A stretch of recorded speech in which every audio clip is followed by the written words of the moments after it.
David Musa പിറ്റ്കോക്ക് എന്ന് പറയുന്ന ബ്രിട്ടീഷുകാരനായ ഒരു ശാസ്ത്രജ്ഞൻ. അദ്ദേഹം മതങ്ങളെ കുറിച്ച് പഠിക്കുകയാണ്. അദ്ദേഹം മതങ്ങളെ കുറിച്ച് അന്വേഷിക്കുന്ന സമയത്താണ് അദ്ദേഹത്തിന് ഒരാൾ മുസ്ഹഫ് കൊടുക്കുന്നത്. ഒരു മുസ്ഹഫിന്റെ പരിഭാഷ, മുസ്ഹഫിന്റെ ട്രാൻസ്ലേഷൻ അദ്ദേഹത്തിന്റെ കൈകളിൽ കൊടുക്കുന്നത്. ഏതായാലും തന്റെ മുസ്ലിം സുഹൃത്ത് തന്നതാണല്ലോ, ഞാനൊന്ന് വീട്ടിൽ പോയി വായിക്കട്ടെ എന്ന് പറഞ്ഞു പരിശുദ്ധമായ മുസ്ഹഫ് ഒന്ന് തുറന്നു നോക്കിന. അദ്ദേഹം ആദ്യം കണ്ടത് അഊദു ബില്ലാഹി മിനശ് ശൈത്വാനിർ റജീം ബിസ്മില്ലാഹിർ റഹ്മാനിർ റഹീം ഇഖ്തറബത്തിസ് സാഅ വൻശഖൽ ഖമർ وَإِن يَرَوْا آيَةً يُعْرِضُوا وَيَقُولُوا سِحْرٌ مُسْتَمِرٌ وَكَذَّبُوا وَاتَّبَعُوا أَهْوَاءَهُمْ وَكُلُّ أَمْرٍ مُسْتَقِرٌ. അദ്ദേഹം മുസ്ഹഫ് ആദ്യമായിട്ട് തുറന്നു നോക്കുകയാണ്. അദ്ദേഹം ഇംഗ്ലീഷ് ട്രാൻസ്ലേഷൻ വായിച്ചു. ഇഖ്തറബത്തിസ് സാഅ, അന്ത്യനാൾ അടുത്തിരിക്കുന്നു, ഖിയാമത്ത് നാൾ ഇതാ അടുത്തിരിക്കുകയാണ്. വൻശഖൽ ഖമർ, ചന്ദ്രൻ രണ്ട് കഷ്ണമായി പിളർന്നിട്ടുണ്ട്. വഇൻ യറൗ ആയതൻ യുഅ്രിദു, അല്ലാഹുവിന്റെ ദൃഷ്ടാന്തങ്ങൾ അവർ കണ്ടാൽ യുഅ്രിദു, അവർ നെവർ മൈൻഡ് ചെയ്ത് മടങ്ങുകയാണ്. വയഖൂലു സിഹ്റുൻ മുസ്തമിർ, ഇത് സിഹറാണ്. ചന്ദ്രൻ രണ്ട് കഷ്ണമായി പിളർന്നപ്പോഴാണ് അവർ പറയാൻ തുടങ്ങിയത് ഇത് മാജിക് ആണെന്ന്, ഇത് മജീഷ്യനാണെന്ന്, സാഹിറാണ്, മാരണക്കാരനാണെന്ന് അവർ പറയുകയും അല്ലാഹുവിന്റെ ഹബീബിനെ നിഷേധിക്കുകയും ചെയ്തു. ഇത് അദ്ദേഹം വായിക്കുകയാണ്. വകദ്ദബു, അവർ അല്ലാഹുവിന്റെ ഹബീബിനെ കളവാക്കി. വത്തബഉ അഹ്വാഅഹും, എന്നിട്ട് അവരുടെ ശാരീരിക താല്പര്യങ്ങൾക്ക് പിന്നാലെ പോയി. ഇത് കേൾക്കുമ്പോ, ഇത് വായിച്ചപ്പോൾ അയാൾ തുറന്ന അതേ സ്പീഡിൽ ക്ലോസ് ചെയ്തു എന്നാണ്. ചന്ദ്രൻ രണ്ട് കഷ്ണമായി പിളർന്നു. അത് വിശ്വസിക്കാൻ എന്നെ കിട്ടിയില്ല. ഇഖ്തറബത്തിസ് സാഅ വൻശഖൽ ഖമർ, ഖിയാമത്ത് നാൾ അടുത്തു എന്നും ചന്ദ്രൻ രണ്ട് കഷ്ണമായി പിളർന്നു എന്നുമാണോ ഇത് പറയുന്നത്? ഇത് വിടലാണ്. ഇങ്ങനെയൊക്കെ നുണ പറയാൻ ഒരാൾക്ക് പറ്റുമോ? ഒരു മതത്തിന്റെ ഗ്രന്ഥത്തിന് പറ്റുമോ എന്നൊക്കെ പറഞ്ഞു. അദ്ദേഹം മുസ്ഹഫ് പൂട്ടിവെച്ച് പിന്നെ തുറന്നു നോക്കിയിട്ടില്ല. ഒരുപാട് വർഷങ്ങൾക്ക് ശേഷം അദ്ദേഹം വീട്ടിലിരുന്ന് TV കണ്ടുകൊണ്ടേയിരിക്കുമ്പോഴാണ് TV-യിൽ ഒരു പ്രോഗ്രാം കാണുന്നത്. TV-യിൽ ഒരു പ്രോഗ്രാം ശ്രദ്ധിക്കാനിടയായത്. ജെയിംസ് ബുർഖെ എന്ന് പറയുന്ന ബ്രിട്ടീഷുകാരനായ ഒരു അനൗൺസർ, ബ്രിട്ടീഷുകാരനായ ഒരു ആങ്കർ നാസയിലേക്ക് നാസയുടെ ചന്ദ്രനിലേക്ക് പോയ ആളുകളുമായി ഒരു ചർച്ച നടക്കുകയാണ്. 1978 സ്പേസ് ജേണി, ആകാശത്തേക്ക് ചന്ദ്രനിലേക്ക് യാത്ര പോയതിനെ കുറിച്ച് അദ്ദേഹം ചോദിക്കുകയാണ്. നാസയുടെ ആളുകൾ എവിടെയുണ്ട്? പോയ ആളുകളൊക്കെയുണ്ട്. നാസയോട് ചോദിച്ചു, അല്ല $100 മില്യൺ, $100 മില്യൺ, നമ്മുടെ രൂപയല്ല, $100 മില്യൺ എന്ന് പറഞ്ഞാൽ എത്രയാ? എണ്ണി തീർക്കാൻ പറ്റാത്ത അത്രയും തുക. 100 ലക്ഷം രൂപയല്ല, 100 ലക്ഷം രൂപയല്ല, 1 കോടി രൂപയല്ല, 100 കോടി രൂപയല്ല, $100 മില്യൺ ചെലവഴിച്ചു നിങ്ങൾ അങ്ങ് നാസ അങ്ങ് ചന്ദ്രനിലേക്ക് പോയല്ലോ. എന്ത് നേട്ടമാണ് നിങ്ങൾക്കത് കൊണ്ടുണ്ടായത്? ഇവിടെ ലക്ഷക്കണക്കിന് ആളുകൾ അമേരിക്കയിൽ പട്ടിണി കിടന്ന് മരിക്കുകയാണ്. വീടില്ലാതെ, വെള്ളമില്ലാതെ, ഭക്ഷണമില്ലാതെ, രോഗിയായാൽ ചികിത്സയ്ക്കുള്ള ആ ഒരു വരുമാനമില്ലാതെ പട്ടിണി കിടന്ന് മരിക്കുമ്പോ നിങ്ങൾ $100 മില്യൺ ചെലവഴിച്ച് നാസയിലേക്ക് പോയി എന്തെങ്കിലും ഒരു നേട്ടമുണ്ടായോ എന്ന് ജെയിംസ് ബുർഖെ എന്ന് പറയുന്ന ബ്രിട്ടീഷ് അനൗൺസർ അവരോട് ചോദിക്കുമ്പോഴാണ് അവരൊരു ഫാക്ട്, ഒരു യാഥാർത്ഥ്യം അവിടെ നിന്ന് പറയുന്നത്. ഞങ്ങൾ പോയിട്ട് ഞങ്ങൾക്ക് നേട്ടമുണ്ടായി, ഞങ്ങൾക്കൊരു കാര്യം പഠിക്കാൻ സാധിച്ചു. The fact was, അവിടെ കണ്ട അത്ഭുതം, that the moon had been split a long time ago. ഒരുപാട് വർഷങ്ങൾക്ക് മുമ്പ് ചന്ദ്രൻ 2 കഷ്ണമായി പിളർന്നിട്ടുണ്ട്. ഇതിവർ കാണുകയാണ്. That the moon have split a long time ago. ഒരുപാട് വർഷങ്ങൾക്ക് മുമ്പ് ചന്ദ്രൻ 2 കഷ്ണമായി പിളർന്നിട്ടുണ്ട്. And rejoined, എന്നിട്ട് രണ്ടാമതും അത് ഒരുമിച്ച് കൂടിയതാണ്. പിളർന്നു, പിന്നെ അത് വീണ്ടും ഒരുമിച്ച് കൂടിയതാണ് ചന്ദ്രൻ എന്ന ഒരു അത്ഭുതം നമ്മൾക്ക് ഇവിടെ കാണാൻ സാധിച്ചു. നമ്മുടെ ഒരു വസ്തു ഇഷ്ടപ്പെട്ടു പോയാൽ, നമ്മുടെ ഏതെങ്കിലും ഒരു സ്ഫടികമോ ഏതെങ്കിലും ഒരു വസ്തു പൊളിഞ്ഞു പോയാൽ നമ്മൾ അതിനെ ഒട്ടിച്ചു ചേർക്കാറുണ്ട്, കൂട്ടി യോജിപ്പിക്കാറുണ്ട്. എന്നാലും അതിന്റെ അടയാളം നമ്മൾക്ക് കാണാൻ സാധിക്കും. എന്ത് യോജിപ്പിച്ചാലും അതിന്റെ അടയാളം, ഇരുമ്പാണെങ്കിൽ വരെ ഇരുമ്പ് നമ്മള് തീ കൊണ്ട് ഉരുക്കി എന്നിട്ട് നമ്മൾ റീജോയിൻ ചെയ്യാൻ, എന്നാലും അതിന്റെ അടയാളങ്ങൾ നമ്മൾക്ക് കാണാൻ സാധിക്കും. അതേപോലെ അവിടെയുള്ള പർവ്വതങ്ങൾ, അവിടെയുള്ള പാറക്കെട്ടുകൾ, അവിടെയുള്ള ഭൂമി എല്ലാം, അവിടെയുള്ള നിരത്തുകളെല്ലാം പരസ്പരം എന്നോ ഒരുപാട് വർഷങ്ങൾക്ക് മുമ്പ് അതൊന്ന് സ്പ്ലിറ്റായി 2 കഷ്ണമായി വീണ്ടും കൂടി യോജിച്ചതുപോലെയുണ്ട് എന്ന് അവർ ജെയിംസ് ബുർക്കെ എന്ന് പറയുന്ന ബ്രിട്ടീഷ് അനൗൺസറോട് മറുപടി പറയാൻ. ഇത് ആര് കണ്ടുകൊണ്ടിരിക്കാൻ? ഡേവിഡ് പിഡ്കോക്ക് എന്ന് പറയുന്ന മുസ്ഹഫ് തുറന്നു നോക്കി പൂട്ടിവെച്ച് അദ്ദേഹം തുറന്നു നോക്കി അദ്ദേഹം ഇത് കാണുകയാണ്. സുബ്ഹാനല്ലാഹ്. അദ്ദേഹം അന്ന് ഓതിയതെന്താ? ഖിയാമത്ത് നാൾ അടുത്തു, ചന്ദ്രൻ 2 കഷ്ണമായി പിളർന്നിട്ടുണ്ട്. ഇത് പറയുമ്പോൾ തോന്നിവാസം എന്ന് പറഞ്ഞ് പൂട്ടിവെച്ച ഇദ്ദേഹം ഈ ഒരു രംഗം തന്റെ ചാനലിലൂടെ കാണുമ്പോഴാണ് he jumped from the air. ആവേശം കൊണ്ട് കസേരയിൽ നിന്ന് കസേരയിൽ നിന്ന് തുള്ളിച്ചാടി അദ്ദേഹം ചാടിക്കൊണ്ട് അദ്ദേഹം പറഞ്ഞു, അഷ്ഹദു അല്ലാ ഇലാഹ ഇല്ലല്ലാഹ് വഅഷ്ഹദു അന്ന മുഹമ്മദർ റസൂലുള്ളാഹ്. ഇസ്ലാം സത്യമാണ്, അല്ലാഹുവിന്റെ ദൃഷ്ടാന്തങ്ങൾ അത്ഭുതമാണ്, ഖുർആൻ സത്യമാണ്, ഖുർആനിൽ നുണയില്ല. ഇഖ്തറബത്തിസ് സാഅ, അന്ത്യനാൾ അടുത്തിട്ടുണ്ട്. ചന്ദ്രൻ 2 കഷ്ണമായി പിളർന്നിട്ടുണ്ട്. അല്ലാഹുവിന്റെ ദൃഷ്ടാന്തങ്ങൾ കാണുമ്പോൾ അവഗണിച്ച് കളയുന്ന ആളുകൾ, അവരെക്കാളും മോശം വേറെ ആരാണുള്ളത്?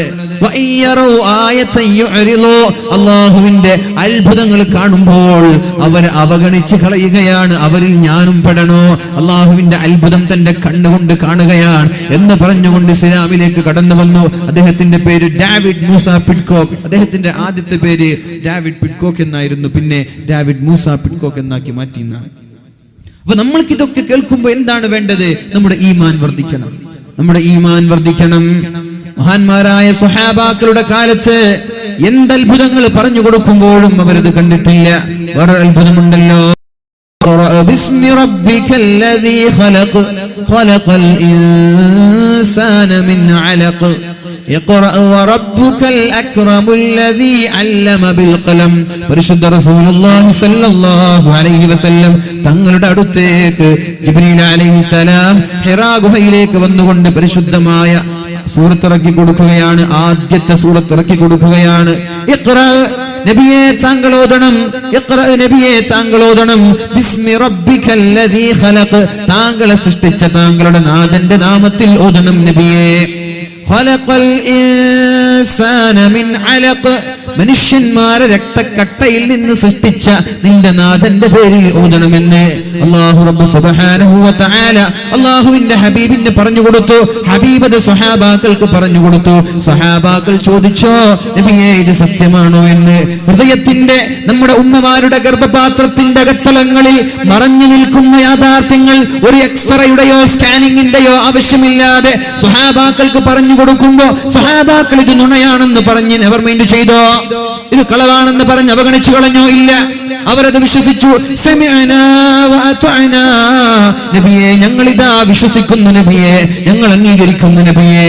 റസൂലുള്ളാഹി സ്വല്ലല്ലാഹു അലൈഹി വസല്ലം ഇസ്രാ മിഅ്റാജ് കഴിഞ്ഞ് മക്കയിലേക്ക് വന്നു. മക്ക മുശ്രിക്കീങ്ങളോട് പറഞ്ഞുവല്ലോ, സുബ്ഹാനല്ലദീ അസ്റാ ബിഅബ്ദിഹി ലൈലൻ മിനൽ മസ്ജിദിൽ ഹറാം ഇലൽ മസ്ജിദിൽ അഖ്സ അല്ലദീ ബാറക്നാ ഹൗലഹു ലിനുരിയഹു മിൻ ആയാതിനാ.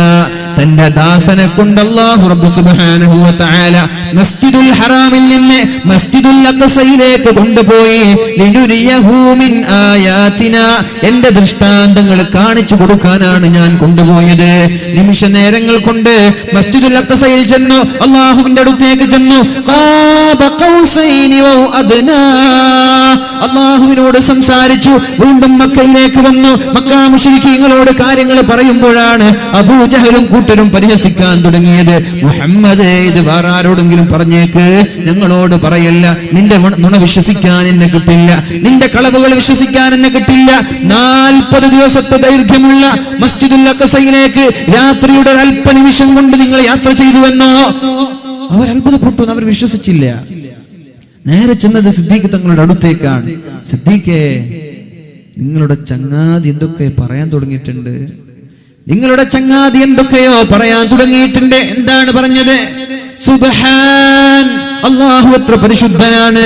അസ്റാ ബിഅബ്ദിഹി ലൈലൻ മിനൽ മസ്ജിദിൽ ഹറാം, രാത്രിയുടെ ഒരു അല്പ നിമിഷം കൊണ്ട് മസ്ജിദുൽ ഹറാമിൽ നിന്ന് മസ്ജിദുൽ അഖ്സയിലേക്ക് നിന്റെ ചങ്ങാതി പോയല്ലോ, നിന്റെ ചങ്ങാതി അങ്ങോട്ട് പോയല്ലോ. അപ്പോഴാണ് സിദ്ദീഖ് തങ്ങൾ പറഞ്ഞത്, എന്റെ ഹബീബ് അങ്ങനെ പറഞ്ഞാൽ ഞാനത് വിശ്വസിക്കുകയാണ്. ഡൗട്ടില്ല. എന്റെ ഹബീബ് അങ്ങനെ പറഞ്ഞോ എങ്കിൽ ഞാനത് വിശ്വസിക്കുകയാണ്. സമിഅനാ വഅതഅനാ, ഞാനത് കേട്ടു, ഞാനത് അനുസരിച്ചു എന്ന് മഹാനായ സിദ്ദീഖ് റളിയല്ലാഹു അൻഹു മക്ക മുശ്രിക്കീങ്ങളോട് പറഞ്ഞു. എന്നാൽ 21-ാം നൂറ്റാണ്ടിൽ ജീവിക്കുന്ന മുസ്ലിമീങ്ങളായ നമ്മൾക്ക് സൂപ്പർസോണിക് വിമാനങ്ങളെ കുറിച്ച്, ശബ്ദത്തെക്കാൾ വേഗതയിൽ സഞ്ചരിക്കുന്ന വിമാനങ്ങളെ കുറിച്ച്, ബുള്ളറ്റ് ട്രെയിനുകളെ കുറിച്ചൊക്കെ കേട്ട് പരിചയമുള്ള നമ്മൾക്ക് ഇതൊരു അത്ഭുതമായി തോന്നുന്നുണ്ടോ? നമ്മൾ ആലോചിക്കുന്നുണ്ടാകും, അള്ളാഹുവിന്റെ ഹബീബ് ഈ 21-ാം നൂറ്റാണ്ടിലേക്കാണ് നിയോഗിക്കപ്പെട്ടിരുന്നതെങ്കിൽ അള്ളാഹുവിന്റെ ഹബീബ് ഫ്ലൈറ്റ് ഉപയോഗിക്കുമായിരുന്നു, സ്മാർട്ട് ഫോണുകൾ ഉപയോഗിക്കുമായിരുന്നു, അല്ലെ? അങ്ങനെ ഉപയോഗിക്കുമായിരുന്നെങ്കിൽ i6 i7 ലാപ്ടോപ്പ് ഉപയോഗിക്കുമായിരുന്നു. ഏതാ, ആപ്പിളോ ഡെല്ലോ എന്നൊക്കെ ചർച്ച ചെയ്യും നമ്മള്. സത്യത്തിൽ ഈ ചർച്ച ആവശ്യമില്ലെന്നാണ്. അള്ളാഹുവിന്റെ ഹബീബിനെ പൂർണ്ണമായി ഉൾക്കൊള്ളാൻ പറ്റാത്ത ആളുകൾ അങ്ങനെ ചർച്ച ചെയ്യുക. ഈ 21-ാം നൂറ്റാണ്ടിൽ ജീവിക്കുമ്പോ റസൂലുള്ളാഹി സ്വല്ലല്ലാഹു അലൈഹി വസല്ലമ തങ്ങൾ ഫോണുകളും ലാപ്ടോപ്പുകളും ഫ്ലൈറ്റുകളും ഉപയോഗിക്കുമായിരുന്നു എന്ന ചർച്ച ആവശ്യമില്ല. എന്റെ 14 നൂറ്റാണ്ടുകൾക്ക് മുമ്പ് അള്ളാഹുവിന്റെ ഹബീബ് ഒരു ഫ്ലൈറ്റിന്റെ ആവശ്യമില്ലാതെ സൂപ്പർസോണിക് വിമാനങ്ങളുടെയോ ജെറ്റ് വിമാനങ്ങളുടെയോ ആവശ്യമില്ലാതെ അള്ളാഹുവിന്റെ ഹബീബ് നൈമിഷിക ചെറിയൊരു നിമിഷം കൊണ്ട് മസ്ജിദുൽ ഹറാമിൽ നിന്ന് മസ്ജിദുൽ അഖ്സയിലേക്ക് പോയിട്ടുണ്ട്. ഇന്നത്തെ ടെക്നോളജിയുടെ ആവശ്യമില്ലാതെ ഇലാഹിയായ ടെക്നോളജി, ദൈവികമായ ടെക്നോളജി, അള്ളാഹുവിന്റെ ടെക്നോളജി, മെഷീന്റെ ആവശ്യമില്ല.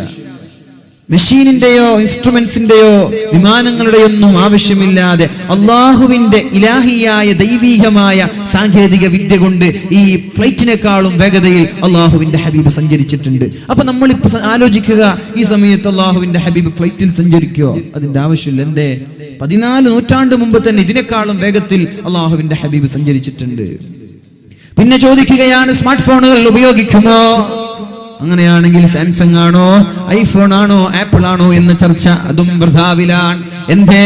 മഹാനായ ഉമർ ഇബ്നുൽ ഖത്താബ് റളിയല്ലാഹു അൻഹു മിമ്പറിൽ കയറി പറഞ്ഞു, യാ സാരിയ അൽ ജബൽ അൽ ജബൽ, ഒരുപാട് കിലോമീറ്ററുകൾക്കപ്പുറത്തുള്ള സാരിയ എന്ന് പറയുന്ന സ്വഹാബിയെ മഹാനായ ഉമർ ഇബ്നുൽ ഖത്താബ് റളിയല്ലാഹു അൻഹു ഒരു ഫോണിന്റെ ആവശ്യമില്ലാതെ, വീഡിയോ കോൺഫറൻസിന്റെ ആവശ്യമില്ലാതെ വിളിച്ചു പറഞ്ഞു.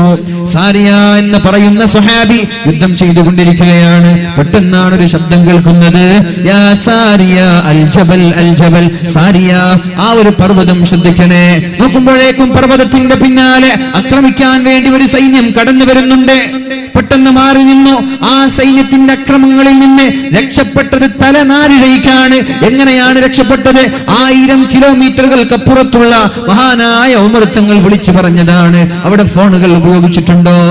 ഫോണിന്റെ ആവശ്യമില്ലാതെ, അല്ലെങ്കിൽ ഇന്റർനെറ്റിന്റെ ആവശ്യമില്ലാതെ മഹാനായ ഉമർ ഇബ്നുൽ ഖത്താബ് റളിയല്ലാഹു അൻഹു കിലോമീറ്ററുകൾക്കപ്പുറത്തുള്ള ആളുകളോട് സംസാരിച്ചിട്ടുണ്ട്. അപ്പൊ ഇന്ന് ജീവിക്കുകയാണെങ്കിൽ ഏകദേശം ഒരു 14 നൂറ്റാണ്ട് അപ്പുറത്ത് വരാനിരിക്കുന്ന സൗകര്യങ്ങളായിരിക്കും ഉപയോഗിക്കുക. അതാണ് നമ്മൾ ആലോചിക്കേണ്ടത്. ഇന്നത്തെ ഉപയോഗമല്ല. അവർക്ക് അല്ലാഹുവിന്റെ സഹായം. അല്ലാഹുവിന്റെ ഹബീബായ റസൂലുള്ളാഹി സ്വല്ലല്ലാഹു അലൈഹി വസല്ലം തങ്ങൾ പറഞ്ഞതുപോലെ ജീവിക്കുന്നില്ല എന്ന പരാതിയാണ് നേരത്തെ ഡേവിഡ് മൂസ പിറ്റ്കോക്ക് എന്ന് പറയുന്ന ആ ഒരു സഹോദരനുള്ളത്. അദ്ദേഹം ഇസ്ലാം സ്വീകരിച്ച വ്യക്തിയാണ്. ചന്ദ്രൻ എന്റെ കഷ്ണമായി പിളർന്നു എന്നത് തന്റെ കണ്ണുകൊണ്ട് ചാനലിലൂടെ കണ്ടപ്പോഴേക്കും ഇസ്ലാമിലേക്ക് കടന്നു വന്ന സഹോദരൻ അദ്ദേഹം പറയുന്നുണ്ട്, Islam is the best product, ഏറ്റവും നല്ല പ്രൊഡക്റ്റ് ഇസ്ലാമാണ്.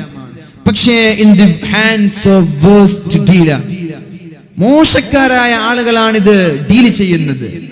ഒരു കമ്പനിയുടെ നല്ല വസ്തുക്കൾ, നല്ല പ്രൊഡക്റ്റ് ആണ്, പക്ഷെ ഇത് കൊണ്ടുപോയി സപ്ലൈ ചെയ്യുന്ന ആളുകളുടെ സ്വഭാവം മോശമാണെങ്കിൽ കമ്പനിക്ക് ലാഭമുണ്ടാവൂല, കമ്പനിക്ക് വളർച്ച ഉണ്ടാവൂല. അതേപോലെ ഇസ്ലാം ഇസ് ദി ബെസ്റ്റ് പ്രൊഡക്റ്റ്. ലോകത്തെ ഏറ്റവും വലിയൊരു പ്രൊഡക്റ്റ് ഇസ്ലാമാണ്. പക്ഷേ അത് കൊണ്ടു നടക്കുന്നത് ലോകത്തെ ഏറ്റവും മോശക്കാരാണെന്ന് അദ്ദേഹം നമ്മോട് പഠിപ്പിക്കുകയാണ്. നമ്മൾ അതിൽ പെടാൻ പാടില്ല. നമ്മൾ നല്ലവരായി മാറണം, ഇസ്ലാമിന്റെ പ്രചാരകരായി നമ്മൾ മാറണം. അള്ളാഹു തൗഫീഖ് ചെയ്യട്ടെ. അപ്പൊ ഇങ്ങനെയൊക്കെ അള്ളാഹുവിന്റെ ദൃഷ്ടാന്തങ്ങൾ കണ്ടിട്ടും ഇസ്ലാമിലേക്ക് കടന്നു വരാത്ത ആളുകളാണ് മക്ക മുശ്രിക്കീങ്ങൾ. എന്നാൽ 21-ാം നൂറ്റാണ്ടിലുള്ള ചില ആളുകൾക്ക് ഇതൊരു അള്ളാഹു ചില മാർഗമായി, വഴിയായി, വഴികാട്ടിയായി അള്ളാഹു മാറ്റുകയാണ്. അല്ലാഹു തആല പരിശുദ്ധമായ സൂറത്തിൽ പറയുന്നുണ്ടല്ലോ, ഖദ് അഫ്ലഹ മാ സക്കാഹാ വഖദ് ഖാബ മാ ദസ്സാഹാ കദ്ദബത് സമൂദ് ബിതഗ്വാഹാ ഇദ് ബഅസ അശ്ഖാഹാ ഫഖാല ലഹും റസൂലുള്ളാഹി നാഖതല്ലാഹി വസുഖിയാഹാ ഫഖാല ലഹും റസൂലുള്ളാഹ്. മഹാനായ സ്വാലിഹ് നബി അലൈഹിസ്സലാമിനോട് അദ്ദേഹത്തിന്റെ സമുദായം ആവശ്യപ്പെട്ടു, നിങ്ങൾ അള്ളാഹുവിന്റെ പ്രവാചകനാണെന്ന് വിശ്വസിക്കാൻ ഒരു ദൃഷ്ടാന്തം കാണിച്ചു തരണം, ഒരു അത്ഭുതം കാണിച്ചു തരണം, ഒരു തെളിവ് ഞങ്ങൾക്ക് ആവശ്യമുണ്ട്. എന്താ നിങ്ങൾക്ക് വേണ്ടത് പറഞ്ഞോളൂ. അവര് പറഞ്ഞു, ഈ കാണുന്ന പ്രവിശാലമായി നീണ്ടുകിടക്കുന്ന വെള്ളമില്ലാത്ത, പറവകളില്ലാത്ത, അതേപോലെ തന്നെ മരങ്ങളില്ലാത്ത ഈ ഒരു പാറക്കെട്ടിൽ നിന്ന് ഒരു ഒട്ടകത്തെ കൊണ്ടുവരാൻ നിങ്ങൾക്ക് സാധിക്കുമോ? അപ്പോഴാണ് മഹാനായ സ്വാലിഹ് നബി അലൈഹിസ്സലാം ദുആ ചെയ്യാൻ തുടങ്ങിയത്. നൈമിഷിക നേരം കൊണ്ട് തന്നെ ആ ഒരു പാറക്കൂട്ടത്തിന്റെ ഇടയിൽ നിന്ന് മനോഹരമായ ഒരു ഒട്ടകം തന്റെ കൈകാലുകൾ പുറത്തേക്ക് ഇട്ടുകൊണ്ട് പുറത്തു വരികയാണ്. അവർ അത്ഭുതപ്പെട്ടു. പക്ഷെ ഇസ്ലാം സ്വീകരിക്കാൻ അവർ തയ്യാറായില്ല. ഇവിടെ അള്ളാഹുവിനെ കുറിച്ച് മനസ്സിലാവാഞ്ഞിട്ടല്ല, അള്ളാഹുവിനെ കുറിച്ച് തിരിച്ചറിയാഞ്ഞിട്ടല്ല, ആരാണ് അള്ളാഹു എന്നറിയാഞ്ഞിട്ടല്ല, ഇസ്ലാമാണ് സത്യത്തിന്റെ മതമെന്നവർക്ക് മനസ്സിലാവാഞ്ഞിട്ടല്ല. അഹങ്കാരമാണ് ചില ആളുകളെ ഇസ്ലാമിലേക്ക് കടന്നു വരുന്നതിൽ നിന്ന് തടഞ്ഞു വെക്കുന്നത്. ഇത് തമാശയല്ലല്ലോ. ഐൻസ്റ്റീൻ ഒരിക്കൽ മനോഹരമായ ഒരു കളിപ്പാട്ട്, മനോഹരമായ ഒരു സൃഷ്ടിയുണ്ടാക്കി. അപ്പോഴാണ് ഒരു നിരീശ്വരവാദി കടന്നു വരുന്നത്. ഐൻസ്റ്റീനോട് ചോദിച്ചു, ഇതെന്താണ്? പറഞ്ഞത്, ഇത് മനോഹരമായ ഒരു വസ്തുവാണ്. ആരാണ് ഇത് ഉണ്ടാക്കിയത്, ആരാണിത് നിർമ്മിച്ചത് എന്ന് ചോദിക്കുമ്പോഴാണ് ഇത് വെറുതെ ഉണ്ടായതാ, ഇത് സ്വതവേ ഉണ്ടായതാ, ഇത് താനേ ഉണ്ടായതാണെന്ന് ഐൻസ്റ്റീന് പറഞ്ഞപ്പോഴാണ് ആ സഹോദരൻ ചോദിക്കുന്നത്, ഈ ഒരു വസ്തു വെറുതെ ഉണ്ടാവാനാണോ? ഈ ഒരു വസ്തു വെറുതെ ഉണ്ടാവാനാണോ? ഇത്രയും മനോഹരമായ ഒരു വസ്തു വെറുതെ ഉണ്ടാവാനാണോ? ഇതിനൊരു സൃഷ്ടാവ് വേണ്ടേ എന്ന് നിരീശ്വരവാദി ചോദിക്കുമ്പോഴാണ് ഐൻസ്റ്റീൻ തിരിച്ചു ചോദിച്ചത്. ഐൻസ്റ്റീൻ തിരിച്ചു ചോദിക്കുകയാണ്, ഇത്രയും ചെറിയ ഒരു വസ്തു ഉണ്ടാവണമെങ്കിൽ അതിനൊരു സൃഷ്ടാവ് വേണമെങ്കിൽ ഈ കാണുന്ന ആകാശങ്ങൾ, ഈ കാണുന്ന ഭൂമി, ഈ കാണുന്ന പർവ്വതങ്ങൾ, നിരന്തരമായി സമാന്തരമായി നീണ്ടുകിടക്കുന്ന സമുദ്രങ്ങൾ, ഇതൊക്കെ സൃഷ്ടിക്കാൻ ഒരു ദൈവം വേണ്ട എന്നാണോ നീ പറയുന്നത്?